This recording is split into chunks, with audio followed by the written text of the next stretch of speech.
삶의 무게는 무겁다.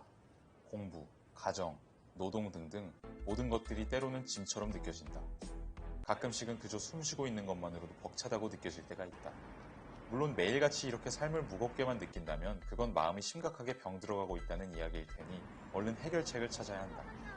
하지만 그렇게 매일같이 삶의 무게를 극적으로 느끼지는 않더라도 누구나 살다 보면 가끔씩은 무언가가 위에서 나를 짓누르는 것 같거나 가슴 어딘가 한 구석이 옥죄어 오는 느낌을 받을 때가 있다.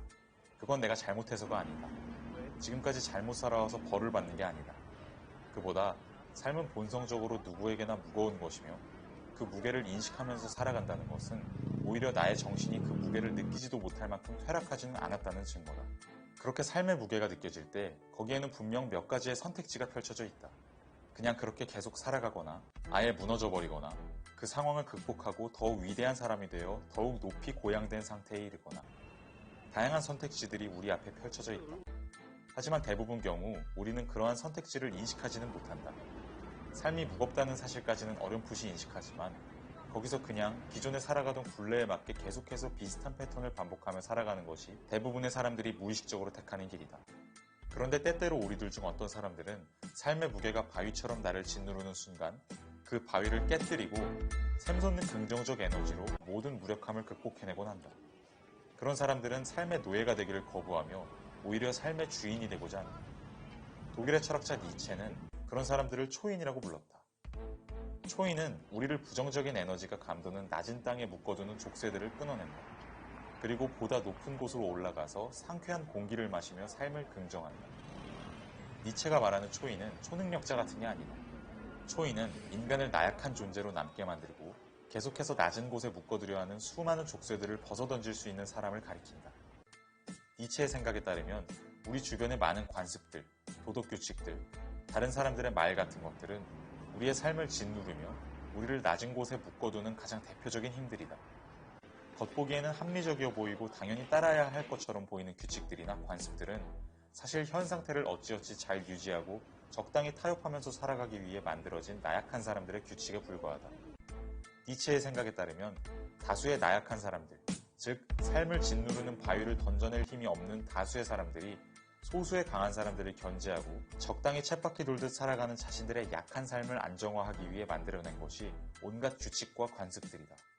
예를 들어서 다른 사람을 해치지 말아라 라는 도덕적인 규칙을 우리는 너무나 당연하고 정당한 것으로 받아들이지만 사실은 약한 다수의 사람들이 강한 소수의 사람들을 상대로 우위를 점하기 위해서 만들어낸 규칙에 불과하다.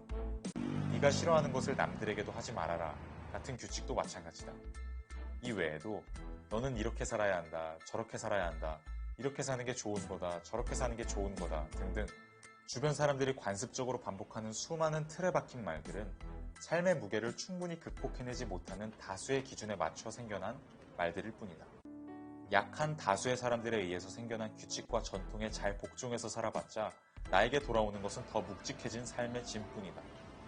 그 전통을 만들어내고 지켜온 사람들도 삶의 무게를 극복하지 못하고 남들이 시키는 대로 살아왔을 뿐인데 그들의 말을 따라 똑같은 삶을 산다고 해서 무엇이 달라지겠는가? 초인은 그런 기존의 규칙들을 과감히 거부한다. 여러 규칙들과 주변의 말들에 날카로운 비판의 칼날을 들이댄다. 내가 생각하기에 아닌 건 과감히 아니라고 말한다.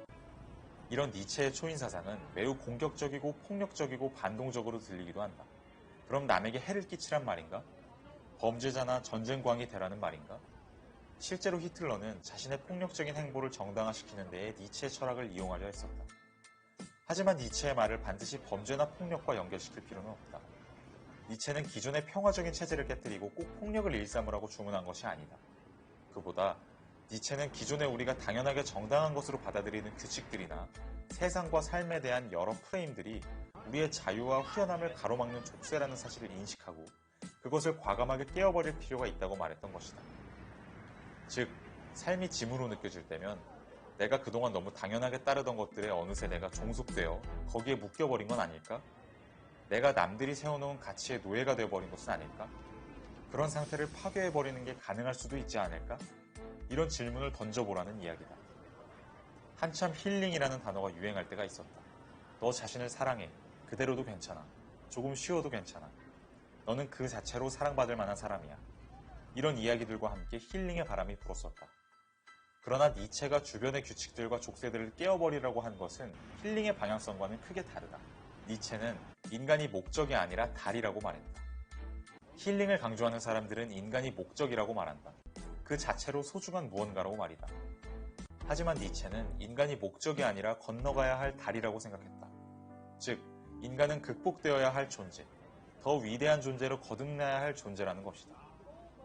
니체는 인간이 그 자체로 목적이고 지금 이 상태도 괜찮다고 생각하는 사람들은 지금의 삶을 묶어둔 족쇄를 끊어버릴 용기도 힘도 없는 사람들이라고 생각했다. 그들은 겉으로 보면 삶을 긍정하는 것 같지만 사실은 쳇바퀴 굴러가도 돌아가는 삶에서 벗어날 긍정적 에너지를 가지지 못한 사람들이다. 그들은 삶이 짐처럼 느껴질 때 그 짐을 고스란히 끌어안고 이 짐은 그 자체로 소중한 것이야 이렇게 생각하며 현 상황과 타협한다. 니체는 힐링의 방향성과는 전혀 다른 강력한 정신을 추구했다.